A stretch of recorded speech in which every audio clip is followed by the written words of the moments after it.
the real problem is simpler. We actually need to start thinking about physical inactivity as a disease. We now know that it carries the same mortality risk as smoking, cardiovascular disease, and type 2 diabetes. Yet, when the average American reaches age 50, they lose about 10% of their peak muscle mass. By the time they reach age 70, they're losing about 40% of their peak muscle mass. And this isn't just about looking strong, it's about physical independence, it's about survival. So higher muscle mass is associated with a 30% lower all-cause mortality.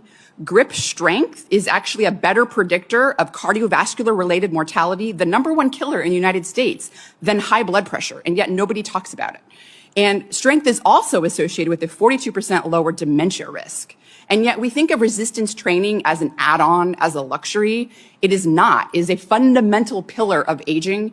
It increases muscle mass, muscle strength, and bone mineral density. So fractures are a death sentence. Between 20 to 60% of Americans that have a hip fracture die within a year. And yet resistance training can lower fracture risk by 30 to 40%. This is preventable. We have the information, we have the data, we need to take action. And resistance training, exercise, getting the right foods are the most important things that we can do to prevent disease and make a difference in our country.